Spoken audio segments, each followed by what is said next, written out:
हर हर महादेव। कल्कि अवतार की बात जब आती है, अधिकतर लोग यही कहते हैं कि कलयुग को समाप्त होने में अभी लाखों साल बाकी हैं। कई सारे यूट्यूब चैनल्स पर कलयुग की अवधि पर विस्तार से चर्चा की गई है। 4,32,000 साल की गणना कहां से आई, कैसे आई, ये सब बातें मैं अपने वीडियोज में बता चुका हूँ। आर्यभट्ट ने अपने युग चक्र में जिस काल गणना को सामने रखा, उस पर भी मैंने एक वीडियो बनाई है। और भी कई लोगों ने 4 लाख साल के कलयुग की मिथ्या धारणा पर लोगों को जागरूक किया है। उनमें से एक चैनल ने काफ़ी बेहतर काम किया है। आप लोगों ने संभवतः उनके वीडियोस देखे होंगे। कल्कि अवतार द वर्ल्ड रूलर चैनल पर काल गणना के संबंध में लोगों को जागरूक करने का काफ़ी अच्छा प्रयास किया है। 4 लाख साल वाली मिथ्या धारणा को तोड़ने के लिए इस चैनल पर उमेश जी ने कई वीडियोस के सहारे लोगों तक बहुत सारी अहम जानकारियाँ पहुँचाई हैं। एक चैनल और है, मुझे नाम सही से याद नहीं आ रहा, कल्कि अवतार इन्फो डिवाइन ट्रूथ है शायद। उसमें आध्यात्मिक विषयों की बढ़िया विवेचना की गई है। एक और चैनल का नाम है सेल्फ हेल्प व्लॉग। इसमें भी कलयुग और कल्कि अवतार के संबंध में अच्छी जानकारियां बताई जाती हैं। कई अन्य चैनल्स पर भी कलयुग की अवधि से जुड़ी गलतफहमियां दूर की गई होंगी। फिर भी अधिकतर लोगों को कल्कि अवतार और युग परिवर्तन की बात मजाक लगती है। इसका कारण संभवतः ये है कि लोगों को लगता है अभी दुनिया में चारों ओर पाप का राज नहीं हुआ है।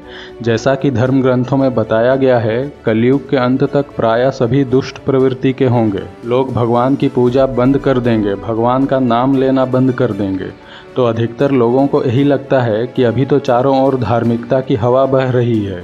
मंदिरों और धार्मिक स्थलों पर जब इतनी भीड़ हो रही है, तो हम कैसे मान लें कि लोगों ने भगवान की पूजा बंद कर दी है।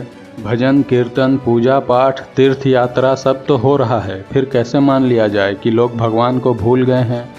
और अगर ईश्वर की पूजा आज हो रही है, तो इसका अर्थ है कि अभी कलयुग के अंत का समय नहीं आया है। तो चलिए समझने का प्रयास करते हैं कि दुनिया में अच्छाई अधिक है या बुराई। क्या मंदिरों, मस्जिदों, मठों या अन्य धार्मिक स्थलों में जाकर पूजा पाठ करने वाले सभी लोग अच्छे हैं? एक व्यक्ति का धार्मिक होना क्या यह सुनिश्चित करता है कि वह सदाचारी भी है? हम जानते हैं कि ऐसा नहीं है। मंदिरों से भी चप्पल की चोरी होती है। ये जरूरी नहीं है कि मंदिर जाने वाला हर आदमी सच्चा और ईमानदार हो। ये जरूरी नहीं है कि भगवान के नाम पर कर्म कांड करने वाला व्यक्ति औरतों को बुरी नज़र से नहीं देखता हो। मैं जानना चाहूँगा कि कितने व्यक्ति हैं जो सड़क पर 1 लाख रुपए से भरा बैग पाने के बाद उसे खुद ना रख लें। कितने ऐसे लोग हैं जो अपने फ़ायदे के लिए झूठ ना बोलें। कितने ऐसे सरकारी कर्मचारी हैं जो आते हुए घूस का पैसा ठुकरा दें। कितने ऐसे छात्र हैं जो परीक्षा में पास होने के लिए नकल ना करें अगर पकड़ाने के चांस नहीं है। मैं दावे के साथ कह सकता हूं कि जब आदमी को यह विश्वास हो कि उसके गलत काम को कोई नहीं देख रहा है और उस गलत काम से उसका फायदा होगा, तो अधिकांश लोग वो गलत काम करेंगे। आज जो इतने लोग मंदिर जा रहे हैं, उनमें से अधिकतर सिर्फ इसलिए जाते हैं क्योंकि ये उनके जीवन का हिस्सा है, या उन्हें भगवान से कुछ मांगना है या अपने किए हुए पापों के लिए माफ़ी मांगनी है। लोग मंदिर इसलिए नहीं जाते कि उन्हें भगवान पर विश्वास है, क्योंकि अगर भगवान पर विश्वास होता तो आदमी गलत काम ही नहीं करता। भगवान पर विश्वास होने का अर्थ ये नहीं है कि लोग मंदिर जाएं या पूजा पाठ करें। भगवान पर विश्वास होने का अर्थ है कि लोग पाप काम करना बंद कर दें। चाहे कोई और देख रहा हो या नहीं, भगवान मुझे देख रहा है। ये विश्वास जब आए और लोग बुरे काम करना बंद कर दें, तब जाकर हम कह सकते हैं कि भगवान पर विश्वास है और कलयुग में भगवान की पूजा हो रही है। भगवान की असली पूजा वही है कि लोग बुरे काम करना बंद कर दें, वरना चारों ओर अपराध का बोलबाला हो और हम मंदिरों मस्जिदों की भीड़ देखकर ये कहें कि आज भी भगवान की पूजा हो रही है, तो हम मूर्ख हैं। तो आप खुद विचार कीजिए कि क्या कलयुग ऐसे मोड़ पर नहीं है कि अधिकतर लोग पापी हैं। किसी आदमी को सिर्फ इसलिए अच्छा नहीं कहा जा सकता कि वो भगवान की मूर्ति को धूप और अगरबत्ती दिखाता है या मस्जिद में जाकर नमाज पढ़ता है। वो धार्मिक हो सकता है, लेकिन उसके सदाचारी होने का प्रमाण पूजा पाठ करना नहीं है। एक नास्तिक व्यक्ति जो भगवान को नहीं मानता है किंतु बुरे काम नहीं करता, असल मायने में वही आदमी ईश्वर की सच्ची पूजा करता है।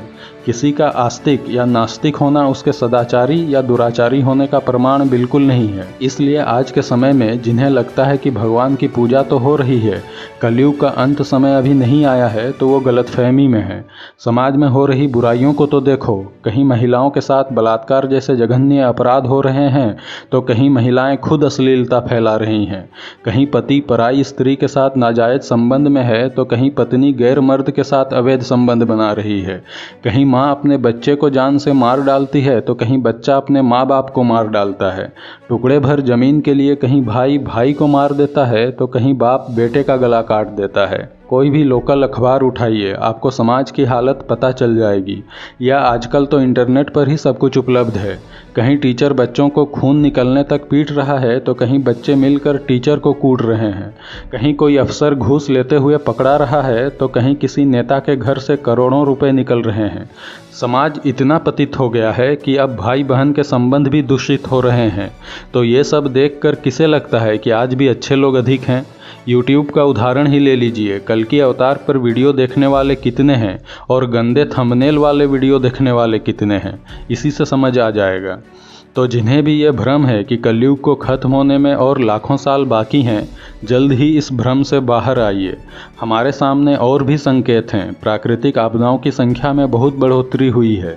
पूरे विश्व में कहीं बाढ़, कहीं चक्रवात, कहीं भूकंप, कहीं सूखा, और इन सब में करोड़ों लोग प्रभावित हो रहे हैं। और न सिर्फ मनुष्य बल्कि जानवर भी। कहीं जंगल में आग लगने से हजारों जानवर मर रहे हैं, तो कहीं किसी बीमारी से। अभी भारत में मवेशियों को लंपी स्किन डिजीज फैल रहा है, जिसके कारण करीब 70,000 गाय बैल मर चुके हैं। यह राजस्थान, गुजरात, पंजाब, हरियाणा, उत्तर प्रदेश में फैल चुका है और अन्य राज्यों में भी कुछ कुछ केसेस मिलने शुरू हो गए हैं। लाखों गायों की जान खतरे में है। ये हमारे लिए एक महासंकट है। तो अंदाज़ा लगाइए कि दुनिया में क्या चल रहा है। ये कलयुग अंत के संकेत ही हैं। भविष्यवाणियों में यही सब दिनों की घटनाएं लिखी हुई हैं, और सबसे खास संकेत तो लोगों के व्यवहार में दिखता है। अंधभक्ति और हठधर्मिता इसके सबसे बड़े उदाहरण हैं। मुझे पता है कि मैं गलत हूँ, फिर भी चूंकि मैंने आरंभ से गलत को ही सही माना है, इसलिए अब चाहे कुछ भी हो जाए मैं गलत को ही सही मानूंगा। मैं जान रहा हूँ मेरा राजा झूठा और मक्कार आदमी है, लेकिन मैंने शुरुआत से ही उसे अपना भगवान माना है। इसलिए अब चाहे कोई कितना भी कोशिश करे, मैं उस राजा की बुराई सुनूंगा ही नहीं। ये वाली जो मानसिकता है, ये आपको पूरी दुनिया में हर जगह दिख रही होगी। यही सब संकेत है कि हाथ में तलवार लिए कल्कि अवतार गर्दन उड़ाने के लिए आने वाले हैं। हर हर महादेव।